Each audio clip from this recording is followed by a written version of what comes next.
to not be getting Goliaths as a response, but more so because it's consistent with your mid-game plan.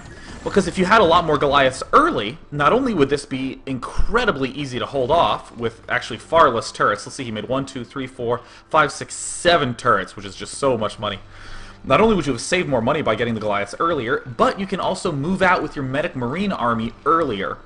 Because you have, you know, 6, sometimes 7 Goliaths, maybe not so much, maybe more like 5 or 6, with a bunch of Medic Marine to help do damage. So really, in this situation, I think Stryker comes out quite a fair bit ahead. Yeah, it's going to be interesting to see how he does when he's ahead. In last game where basically he was behind the entire game, this is much more even, like you were saying. And certainly, I think Yosh may have heard you talk about this build so much that he may have practiced, played something he hasn't practiced as much. And certainly, I mean, seriously, going for the cute sneak, you're right. I think it was on balance, probably close to not worth it, or like you said, not worth it at all. Yeah. And looks like we've got a sneak through expansion on the right side. It's going to pick up the double gas there for Stryker. Yeah, absolutely critical. I actually think his hive is a little bit late. He's getting it right now along with the thing. And look at this harass. Completely useless. Should not be happening. He should not be throwing away units like that. Yeah. I mean, really. And one thing to note, right when... let's see, when he was doing the Mutalisk harass behind the natural, only just then did the Academy finish researching range. The whole point of this build is that you have the range of the Goliaths to help you with that Mutalisk attack, and then the damage of the Medic Marine until you get range up. So again, I just want to further, push the point home that really, like, getting the Vultures in that way, I really am strongly against. The range was just far too late on the Goliaths. And right now, I mean, look at this attack. Absolutely not going to do anything. Lurkers are already out. Yeah, no, great position for Stryker to be in.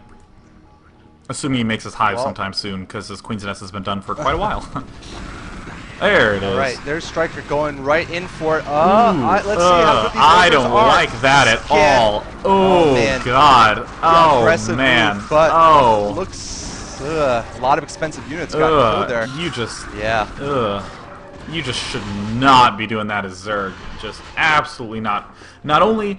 I mean, even if it was just Medic Marine, I would recommend against that, because Zerg clearly doesn't have enough links, but especially considering the Goliaths there to absorb so many hits from the Lurkers, that's actually an absolute, like, perhaps game-changingly bad loss for the Zerg player. I mean, that's the sort of thing that you just cannot afford to do in the mid-game.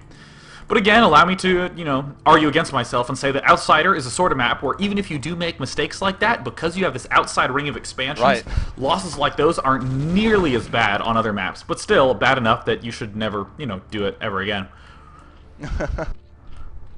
Well, I mean, Stryker definitely choosing, I guess, the wrong moment and the wrong way to be aggressive, but certainly this has allowed Yosh to take a kind of a good position here in the middle. I don't know how tenable it will be pretty soon when more units are out, but certainly it's not bad to have it. And Yosh is going to get vessels out. If he hasn't already, he's probably going to have them soon. I think this game could go a little bit longer, though, certainly. I mean, both players have evened it up, I'd say. Maybe Siege Mode's getting researched right now. We're going to see a bit of a slower push here from the Terran. There's just way too much in the front now of the Zerg base. And the Terran's got SCVs at the bottom of his base and bottom right just to check out what's going on. Yeah, really... This is, sort of an ode to Yosh about how good he is from transitioning in and out of situations, despite the fact that he did that opening that, again, you've heard me say before, that, was a little bit bumpy and I didn't like too much the way it flowed. He's pulling right back into a standard late game very, very well. He even has those 2 E-bays going. He has these 4 barracks and the 1 factory, 1 starport, and he's being really aggressive right now. And for Zerg, he's doing exactly what he should do. He's making a ton of sunken colonies because really he just needs to stay alive until defilers. Uh-oh, looks like some Marines have found a position. Oh, no, they're not going to get... Well, they're actually barely... They are in range of that extractor. Nice little job there by Yosh, taking out those Scourge as well as the extractor. And now Yosh looks to be double expanding. I think that's just more of a fact that he let his money run up a little bit too high, because he still only has 4 barracks. And it looks like he's trying to find a good place to build them. I mean, you run out of space real fast in Outsider unless you plan ahead. Oh, I did not know that, but definitely that seems to be very interesting and a good point there. And I think right now, I mean, Stryker, I'm going to guess, is just waiting for the Defilers to come out and play his game like last game. He played very damn well, I got to say, with that Defiler play. He stayed in the game so long. And, you know, this game he's not even behind. So I got to see, you know, as long as he doesn't get trapped by his own Sunkens, I think they might go down the perfect avenue here. But, you know, that could be bad if he attacks trying to get around that. Yeah. That could be bad. Yeah, those. Oh, yeah, he has to swarm down. There we go. He is held. He is in good shape. Yeah. Dropship on the Northland. Wow, there we go. Uh-oh. Oh, yeah, you're right. Did not see that. Good drop there. And that could walk into the main base, too, if he's quick enough. Let's see. Looks like he just managed to kill the drone and managed to cancel before.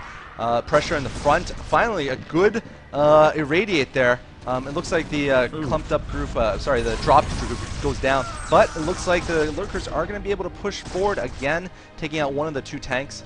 And the Terran army may have to do that slow march and retreat. Although it looks like the little group in the back has actually survived, I think Stryker needs to get some units into his main pretty quickly, or else he's going to make a big mistake here and lose a lot. Uh-huh. Yeah, he does seem to be underestimating the strength of just a handful of Medic Marine up there, and now he finally moves up. Gets a really nice swarm off. Oh, it looks like Yosh only stemmed one Marine. The good old misclick. I didn't catch that. Didn't catch that, but that must suck. Well, anyway, it got cleaned up before it did more damage. Oh, it looks like the Scourge going to go down, but this attack in the front probably is not going to work either. There's no tank backup, and of course we've seen the deadly Defiler play. I see this as a mistake from Yosh if he loses this clump of units here. I think he'll be in big trouble. Looks like he's doing the smart thing and retreating to that one tank, but I think he's kind of vulnerable at this point here, kind of in the middle. And if a couple of swarms come up, I think he could lose a big chunk of his army and have to defend at his natural. The funny thing is that Yosh's two expansions matter less because he just has no space to build anything. I mean, he's sort of going for this late game play, but I mean, how are you going to add on more barracks? Yeah. I mean, you need a lot more if you want to maintain control there. Middle of the map here. Look at that nice lurker placement and taking out the one tank and once again causing a lot of casualties.